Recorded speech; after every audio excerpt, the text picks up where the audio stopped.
Hello all, welcome to the session on MCP. So I am going to create a playlist which is called MCP in Action. And as part of that playlist, we're going to have video sessions on MCP. So I have decided to deliver in these two parts. One is part A and part B. So part A basically focuses on MCP demo followed by some theoretical aspects of MCP, right? Then part B, which is focused on practical aspects of MCP. So as part of part A, we already discussed MCP demo, where I have demonstrated the powerful utility of MCP using Docker MCP toolkit with the Claude AI agent. Right? We have seen how to get transcripts from the YouTube videos and then time transcripts. A lot of tools we have explored. And then we also played something with local file system. So where you can search your file system for some specific PDF files, etc. So both of them is very important because you don't need to remember any specific commands. So you can communicate with the system in your own natural language like English. So that is what MCP demos. And then now we'll also focus on MCP, the model, which is very important in the landscape of MCP. And then we'll followed by context. We'll discuss the significance of context, then the protocol aspects of MCP. So this is what part A, and part B will focus on architecture of MCP, and then we'll also build some one or two MCP servers from scratch, right? And then we'll connect those servers with MCP clients, and we'll have an end-to-end little end-to-end project will be developed. Then we also discuss deployment strategies, right? And in terms of cloud deployment or any other deployment, we'll see that. So this is what agenda of this playlist. Now let us go back to the part A model. So we know model MCP is stands for Model Context Protocol. The first part of MCP is model. So we all know what is ChatGPT, and we have availed a lot of services from ChatGPT. So if you look at ChatGPT, there are two terms associated with it. One is chat and another is GPT, right? I would say there are two parts of it. So where chart part, we can say an interface to the GPT, also called application. It's a essentially chat-based application built by interfacing the GPT. So GPT stands for Generative Pre-trained Transformer.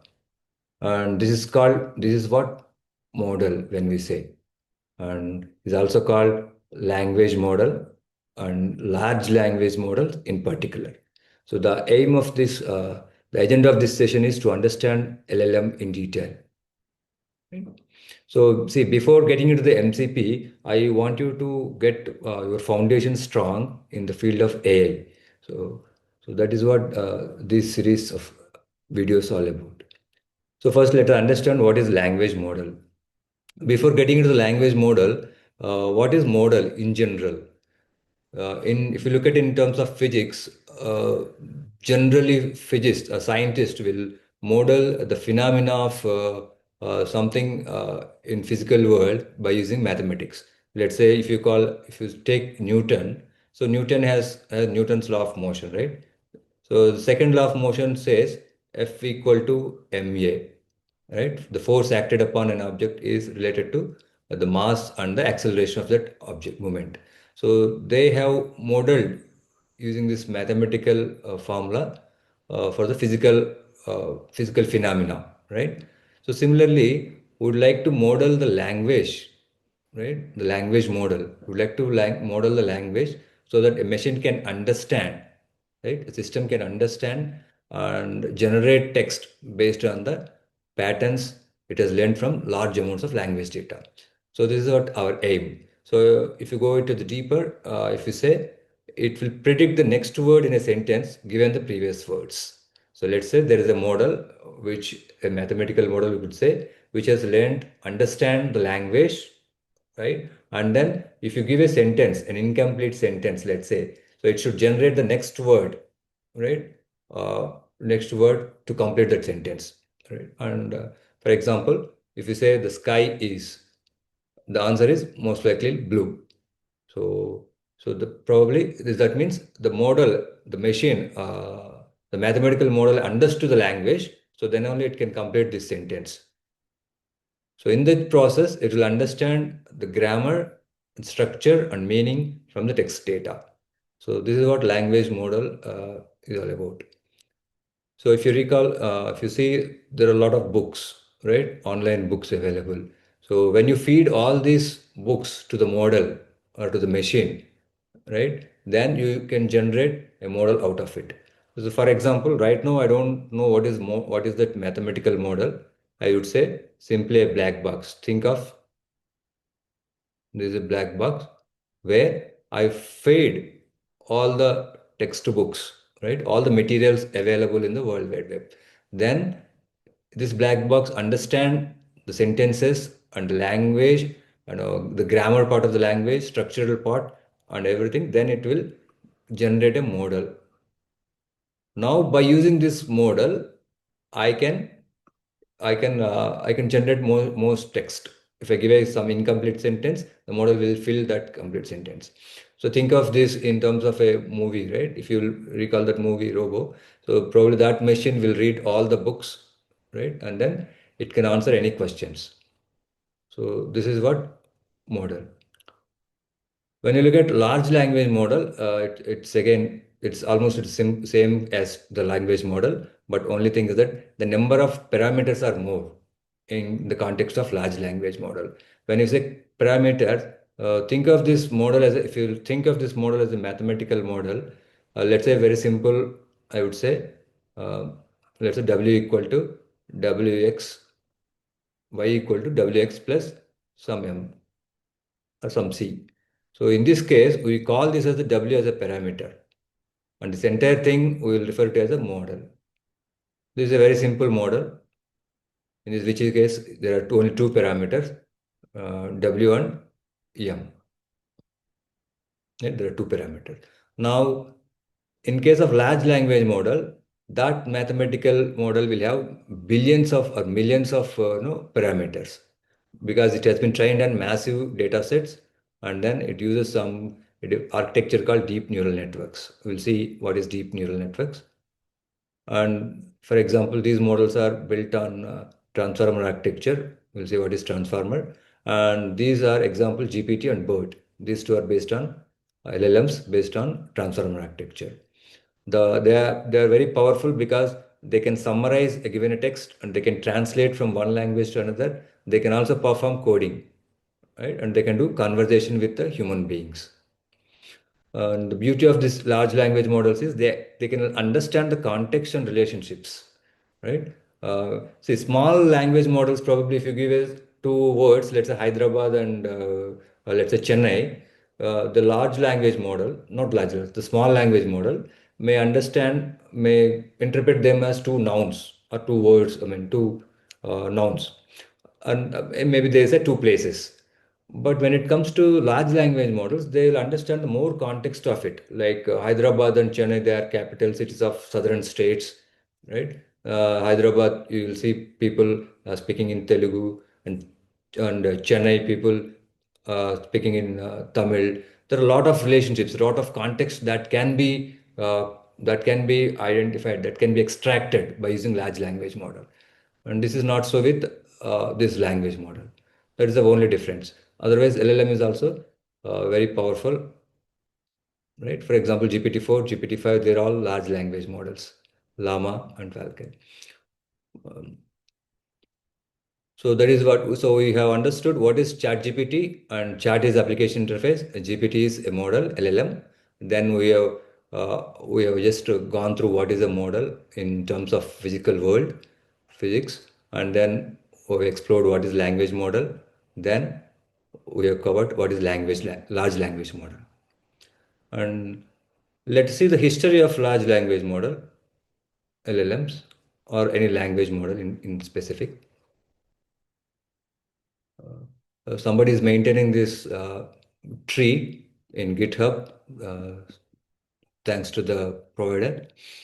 So if you See, the language models do exist before this ChatGPT come into existence, right? So probably it has started sometime around 2014, around so where the first word to vec and glow, these are the simple language models where they will convert uh, your English words into some representations, right? Some numerical representations, right? Then in 2017 is what there is a new technology that has come into play, which is called transformer, and based on that transformer, uh, you see there are three branches emanating from this tree. One is decoder only, another is encoder only, and this green one is encoder decoder.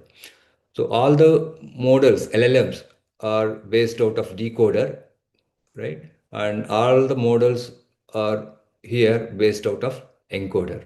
And in between the green LLMs are trained using both encoder and decoder. We will see what encoder and decoder in the coming up session. And yeah, but if you see GPT-1 and GPT-2, GPT-3.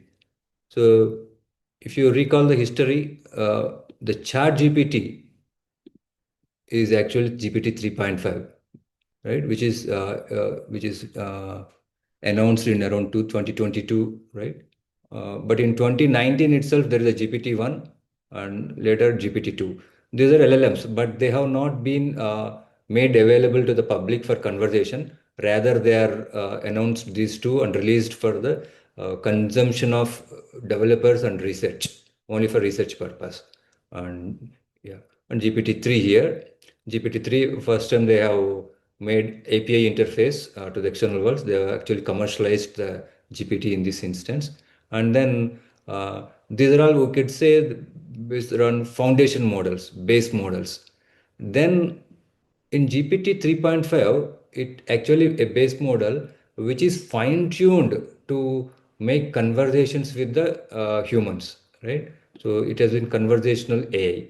So that's why they disclosed and they made this available to the public, ChatGPT. Otherwise, GPT-3, they are not as good as ChatGPT because they cannot do any conversations.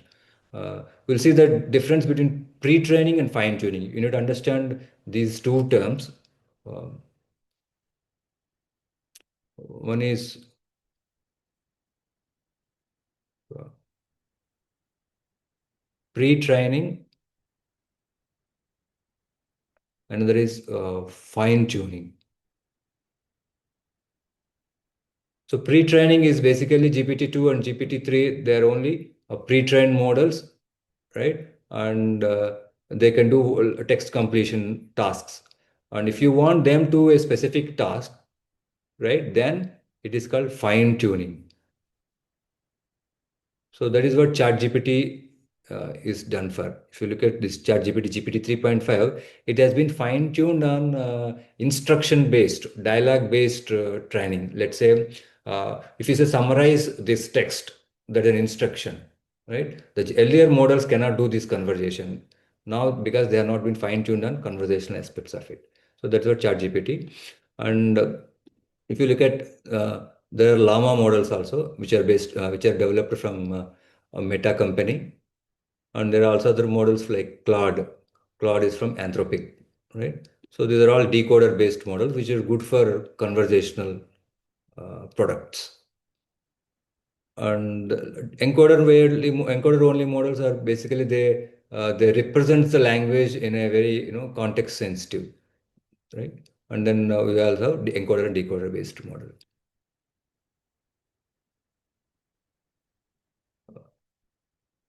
If you let me look at the history.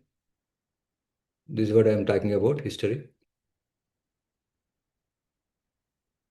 ChatGPT, right? Release date, say GPT-1 is released in June 2018, but not in ChatGPT. It's not used in ChatGPT. GPT-2 is February 2019, and GPT-3 is 2020.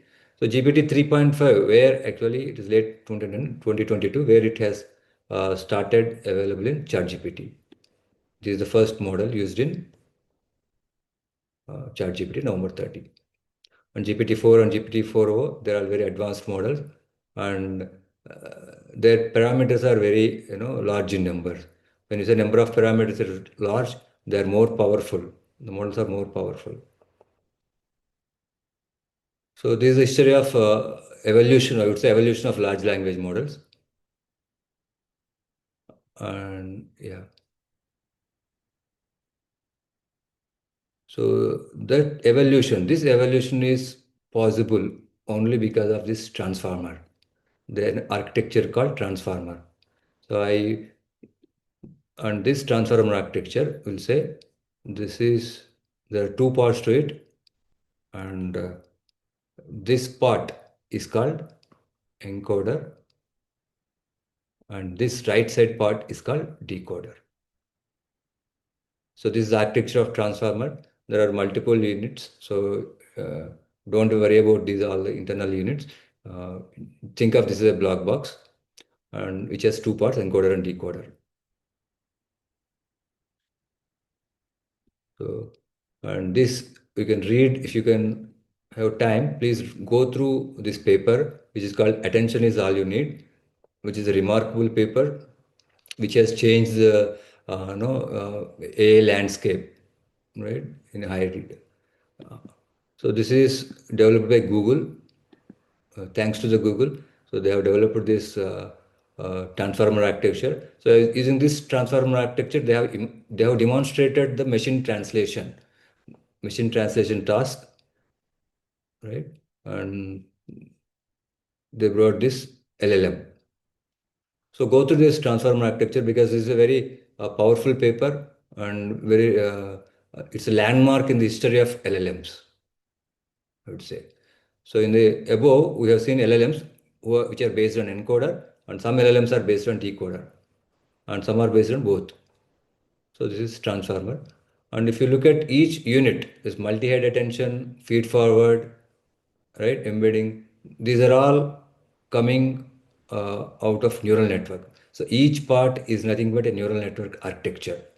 So what is a neural network? So the way human brain works, right? Human brain is the most advanced technology or complicated or sophisticated technology in the planet. So where human brain has neurons, right? These neurons read the input from the senses and does some computation, then take some action, perform some output or gives the output. So similarly, so these are the neurons. So scientists have tried to emulate this or inspired from this neural network, biological neural network, and they have tried to mimic this in terms of artificial neural networks. So these are called layers. One is input layer and this is hidden layer, this is output layer. So you can have multiple layers, hidden layers, which are deep in nature. So that's the name, deep neural networks. So I'm just introducing the concept. I'm not going into the details. If you want to explore the LLMs, this is the path you have to go. I'm just giving you the path to exploration of LLMs. Yeah, this is the neural network architecture, right? And if you want to understand the analogy, uh, let's say this is the what do you call this is ChatGPT oral application, product application, I would say, and this engine, right? This engine which let me this engine this engine is nothing but your LLM, large language model. This is because the entire ChatGPT application, which is let's say car, is powered by LLM. So every instruction that you're trying to interact with your ChatGPT, it is interacting with the LLM. It is taking service from the LLM. So that is LLM. And this LLM, the technology that gone into the LLM is a transformer technology, right? And let's say like EV cars. EV cars have electrical technology, right? Other petrol fuel-based cars are different technology. So similarly, this LLM engine is developed by the technology called transformer. So this is the analogy I can say. And yeah. So please explore LLM in detail, and so then it's easy to understand the MCP. So even if you want to learn this something called agentic toolkits, right? Now the agentic architecture. So all the agents will interact with LLM. So every agent application is LLM is the brain part of that application. So you need to understand how LLM operates, how LLM is developed, right? And if you want to explore all this, there are multiple tools available, which are Hugging Face. I think you have heard Hugging Face. Hugging Face is like a repository of models. You can go to the huggingface.co. This is a community building the future. Whoever has developed the models, LLMs, they will keep in this repository for public usage, right? So you can simply download the LLMs and you can explore the LLMs.